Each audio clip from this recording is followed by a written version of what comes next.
Welcome to CTV News with your hosts, Elizabeth and Leslie. Today in the news, the John Edwards trial is finally over. After 6 long weeks and 9 days of jury deliberation, the jury found Edwards not guilty on one count of accepting illegal campaign contributions. The jury was deadlocked on the remaining 5 counts, therefore the judge declared a mistrial on the remaining 5 counts. Remember, John Edwards was a former North Carolina senator and presidential candidate who in 2008 was surrounded with allegations of an affair and campaign cover-up. Edwards was indicted on federal charges and was tried in a federal district court, which is the lowest federal court where cases are first heard. The prosecution claimed that Edwards received over $1 million of campaign contributions from wealthy donors Rachel Bunny Mellon and Fred Barron. The prosecution was hoping to play on the negative image that the media outlets had created over his affair with Rielle Hunter. During the trial, the judge deemed the FEC audit inadmissible.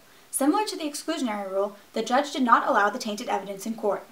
Due to double jeopardy, which allows a defendant to not be tried twice for the same crime, Edwards cannot be brought to court on these charges again.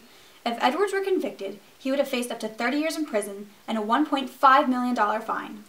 Join our field correspondent Charles with more information. Good evening, everyone. I am Charles String out here in Greensboro, North Carolina, where I had the opportunity to speak with one of the members of the jury. As we all know, the jury has a tough time in deciding the case. Could you please elaborate on that more? Well, in order to convict John Edwards, we need to prove that he knowingly and willingly violated campaign finance laws beyond a reasonable doubt.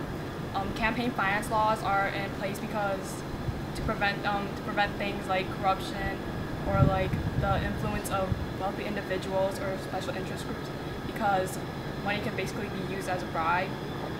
The main law that concerns John Edwards is the Federal Election Campaign Act, because he used the money for personal reasons and he was funneling donations through his aide, Andrew Youngs, and he also hid money from his staff.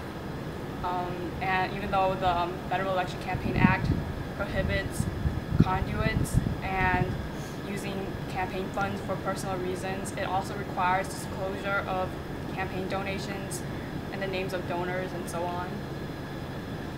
The FEC created these campaign finance laws, stating that individuals can give up to $2,300. With this law, the jury has a tough road ahead. Stay tuned to find out more about the John Edwards trial.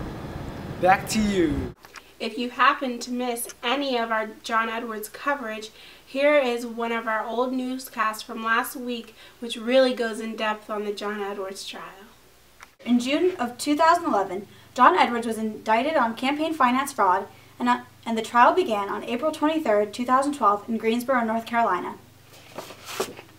John Edwards is charged with 6 felonies, 4 of the 6 counts related to campaign finance fraud, 1 count of conspiracy, and 1 count of false statements.